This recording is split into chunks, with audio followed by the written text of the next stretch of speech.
पटियाला की चाय की दुकान पर शाम को पंचायत चल रही थी। रामेश्वर काका चाय पी रहे थे जबकि लल्लन अखबार पढ़ रहा था।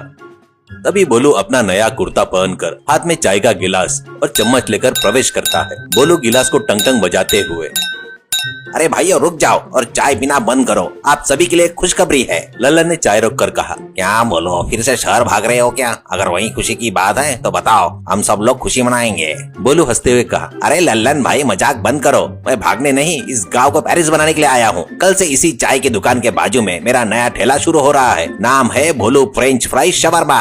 खुजाते हुए कहते हैं, अरे क्या है वो फ्रेंच फ्राई शवरमा? क्या नाम, जीप भी नहीं घूम रही है? हमारे गाँव के शर्मा जी को तल के बेचोगे क्या? बोला, अरे काका वो शर्मा नहीं है, शावरमा। विदेश में गोरे लोग यही खाते हैं। आलू को सोने के टुकड़े जैसा तलकर उसको एक स्पेशल रोटी में लपेट देते हैं। दिल्ली में उसका रेट 100 रुपए है, लेकिन हमारे गांव के लिए सिर्फ 10 रुपए। कल्लू हलवाई रसोई से बाहर आते हुए, अरे गांव पेरिस बनाएगा, आलू को रोटी में लपेटेगा तो उसे समोसा कहते हैं रे। उसे नया नाम देकर लोगों को धोखा मत दे। बोलो, अरे कल्लू काका आपको क्यों जलन हो रही है? मेरा शवरमा खाने के बाद आपके समोसे गाय को खिलाना पड़ेगा। कल शाम को आइए, अपना टैलेंट दिखाता हूँ।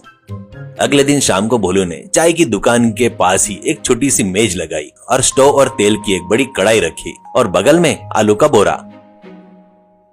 चुटकन डरते हुए, खड़ा खड़ा घूमता है ना, हमारे पास तो वो मशीन नहीं है। भोलू आलू को लंबा काटते हुए कहता है, अरे वो चुटकन, वही तो क्रिएटिविटी है। हम फ्रेंच फ्राई शवरमा बना रहे हैं। इन आलू के टुकड़ों को, फ्रेंच फ्राइज को तेल में डीप फ्राई करके फिर कुरकुरा करके रोटी में डालेंगे, तब कोई नहीं पूछेगा कि आलू पका है या नहीं पका है। बोलू आलू को तेल में डालता है और खुशबू पूरे गांव में फैल गई। बिरजू पहलवान सूंघते हुए, अरे वाह रे भोलू, बहुत तगड़ा प्लान किया है, खुशबू लाजवाब है।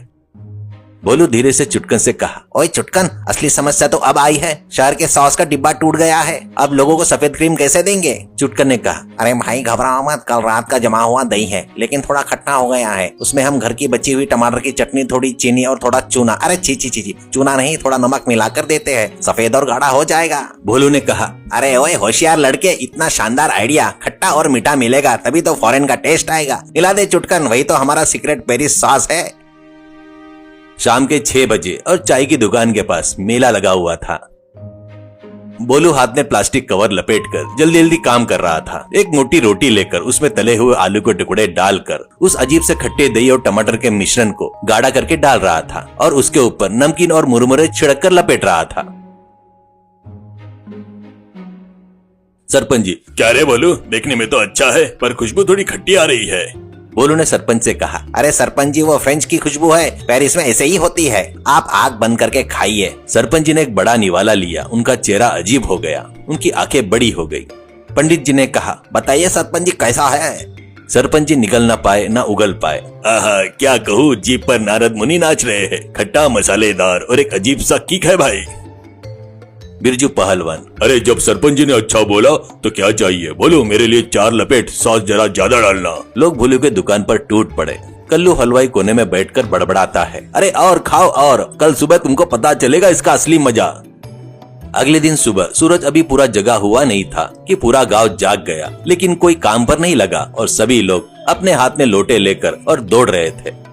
ललन खेत की मोड़ पर दौड़ते हुए कह रहा था, अरे भोलो, बर्बाद कर दिया रे, रात भर पेट में कोई मालगाड़ी चलाई जैसा लग रहा था। रामेश्वर काका लाठी पकड़कर कांपते हुए कह रहे थे, मुझे पहले ही पता था वो शौरमा हमारे पेट के लिए कर्मा था। अरे आलू के साथ कोई जहर मिलाया रे। वैद्य जी के क्लिनिक के सामने तिरुपति की क्यू जैसी भीड़ लगी थी। वैद्य जी सर पकड़कर, सभी को एक ही समस्या है, फूड पॉइजन हुआ है। उस भोली ने जो खट्टा दही और बासी तेल मिलाकर खिलाया है, उसने तुम्हारी आंतों को निचोड़ दिया। अब सब लोग त्रिफला चूर्ण लेकर जाओ और पानी में घोलकर पियो। सरपंच जी की हालत सबसे खराब थी और वो अपनी इज्जत के लिए वह किसी को नहीं बता पाए और घर में ही पड़े रहे। शाम को सभी उदास और लटके चेहरे के साथ चाय की दुकान पर जमा हुए। भोलू को एक अपराधी की तरह बीच में खड़ा किया गया। सरपंच जी थके हुए गुस्से में, अरे भोलू तू आदमी है या यमदूत? तूने उस सफेद चटनी में क्या मिलाया था, सच बता, नहीं तो गांव से तुझे निकाल दूंगा। भोलू कांपते हुए अपना पसीना पोंछते हुए कहा, गलती हो गई मालिक, वो फॉरेन सॉस नहीं था। चुटकन ने कल दही में टमाटर की चटनी मिला दी थी और थोड़ा खट्टा हो गया था। बिरजू पहलवान को गुस्सा आकर उठते हुए कहा, क्या खट्टा दही? अरे मैंने 5 खाए थे रे, मेरे पेट में अभी भी ज्वालामुखी फट रहा है, मैं तुझे मार डालूंगा। बिरजू भोलू पर झपटने ही वाला था, तभी कल्लू हलवाई ने उसे रोक दिया और कहने लगा, अरे रुक जा बिरजू, उसे मारना मत, मारने से तेरी थकावट बढ़ेगी, उसे पेट दर्द कम नहीं होगा, उसे सही सजा मिलनी चाहिए। रामेश्वर काका, इसके लिए एक ही सजा है, जब तक हम सबका पेट ठीक नहीं हो जाता तब तक वो अपने खर्चे पर अदरक की चाय बनाकर पिलाएगा। सरपंच जी, यह भी नहीं, आज के बाद जिंदगी में फॉरेन के खाने का नाम नहीं लेना चाहिए, इज्जत से मिर्ची भजिया बनाकर गुजारा कर। बोलू सबके सामने हाथ जोड़ते हुए, अरे ठीक है मालिक, अब मैं कभी जिंदगी में उस शौरमा की तरफ नहीं जाऊंगा, हमारे गांव के मिर्ची भजिया ही अमृत है, अभी अदरक की चाय बनाकर सबको पिलाता हूँ। बोलू अदरक कूटने लगता है और गांव के लोग थके हुई मुस्कान के साथ हंसने लगे। इस तरह रामपुरिया गांव में फ्रेंच क्रांति का एक दिन खत्म हो गया और भोलू ने यह सबक सीख लिया कि जो काम नहीं आता है, जो चीज नहीं मिलती है, उस पर लालच करने से अंत में पेट दर्द और चूरन ही बचता है।